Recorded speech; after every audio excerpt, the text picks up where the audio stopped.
Hey, everybody, Off the Mic Sports Network here. Another edition of Off the Top Rope. One of the big things that popped out to me um, was related to women's wrestling, and it's going to shock you guys what I'm going to talk about here because, listen, I could easily talk about Mercedes and Tony in the main event segment, which was incredibly forced. I could talk about the botch fest that happened in that no DQ women's tag match between Megan Bay and Penelope Ford taking on Anna Jay and Harley Cameron. I'm not going to do that. I'm going to talk about Jamie Hayter because I had to hear for at least 3 days that I was crazy for hating that the unceremonious botched ending to the Owen Hart Cup women's tournament at Double or Nothing to open up that show on Sunday. I was like, this doesn't do anything to me. And I had to hear from friends, people who I or some of my close friends tell me, Mike, you're insane. Jamie's going to be fine. She was not buried. She'll be able to come back from this, and they could easily set up a rematch out of this. Because what they did, if you want a microcosm and you want an indication of how AEW feels about Jamie Hayter, I highly suggest you pay attention or go on the internet and look up Jamie Hayter. Because they had Tecla, who was a very hyped up signing from Stardom, who actually got fired for, like, I think beating up her boss. I don't know if it was kayfabe or real, but she got fired, and they're playing that up. She showed up, and she had been hinted at for a while. It had been rumored, and it was considered a hot commodity in women's wrestling. So they turn the lights out. Everybody thinks Julia Hart's going to show up. That's what I thought. And then you see the graphic on the screen, and then the production. If you weren't in the building, they pan late to see Tecla beating up Jamie Hayter, and then doing her, like, it was almost like it's basically like a Bray Wyatt, which, I guess some people will say, man, it's a Bray Wyatt. I don't know if she had been doing it. I don't know much about. I had heard some rumors and I had read some stuff about what she had done in Stardom, but cool. First of all, Jamie Hayter is buried. Jamie Hayter is buried because she like what in what world are you going to have Tecla, this new commodity, this new person that you brought into your company, lose on her first match? So Jamie's buried. Like this she's being put in to put over the new girl. That's not a spot that she should be in. She should be fighting for the world championship. She's one of the best women's wrestlers in this division, and she has been treated. And one of the main reasons why I was frustrated with how this push happened is Jamie, before the women's Owen Hart Cup tournament, had done next to nothing since she came back at All In last year. She was returned on the pre-show. She literally was fighting through and getting 50-50 booked all over the place. And then finally she pushes through and has a match with Mercedes Mone. And I didn't think there was any hope in hell. And then this is how you follow it up with Tecla, somebody that is being seen for on the first time on the screen. And then on top of it, for the television viewers, you botch her debut. You have a late camera cut to when Tecla was in the ring. And some people may say, oh, maybe that's how her character's supposed to be, and that's how the camera was. No. There's no way in anybody's right mind that was supposed to be planned like that.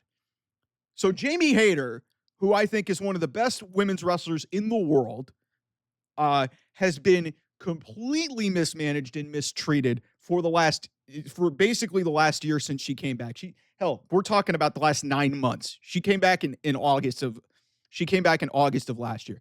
For the last 9 months, this woman has been completely and utterly misutilized.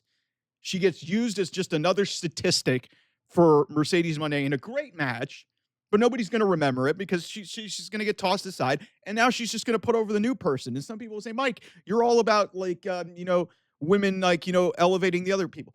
Yeah, but here's my problem. Jamie you basically are now bringing Jamie down to the level of a new talent. You could look. I'm not okay. This may be a bad example. Rusev got brought in and he's beating up a bunch of guys. You're gradually building him up. Because here's the problem with what they've done. They did this with Megan Bayne. Megan Bayne comes in right away, is immediately thrust into a high profile position, and she loses. So I understand that you need prospects in that division, but basically 3 days after you want to try to convince me that Jamie Hayter's still going to be a commodity in this division, she gets her ass kicked in one of the worst debuts that I've ever seen of any new superstar in any promotion. Like, this is not a good look whatsoever. The camera cut was bad. Like, admittedly, Tecla has a pretty unique presentation to her as the toxic spider or whatever it is. It's a unique presentation. She's got a little unique style to her, and like this whole story of her, getting fired from her previous promotion, playing that into it is a little bit interesting. That she's unpredictable, but this just fell off, and I was just like, man, that felt like a burial and a half. And to do it in the manner and the botchedness that was this debut for one of your new women's cornerstone people, who, by the way, I have no confidence whatsoever that she's going to be a main piece in this. She's going to get built up to the point where she's going to face somebody like a Tony Storm, and then she's just going to lose. Like it's just this. That's just how this women's division works. Is like it's short term. It's start stop pushes, and it's no way to sustain any momentum. So I hate it for Jamie Hayter. I hate it for Tecla. You can't, again, one of the main reasons why I don't think if the women main event All In, it is a completely and utterly forced issue. Because to me, it's just like you cannot, and I'll probably have another video about this to illustrate my point. Because you could not be any more different in story than those two opening and closing segments of the show. But in specific to this, in talking about the women's division, it's really a shame. And I know what's going on here. People don't want to talk about it. Jamie Hayter spoke glowingly about CM Punk. Go look it up. And if you know anything about Tony Khan, that man is petty. That's the reason why Jamie Hayter has done nothing in the last year. And then we get this false sense of hope that she's going to beat Mercedes Mone. She wasn't going to do that because this is the most noteworthy thing she had done in the year that since she came back. And then immediately 3 days later, she gets beaten up by the new girl in the most underwhelming way possible. What a burial. What a burial. Anyway, thanks so much for watching. I will see you guys soon. Bye-bye.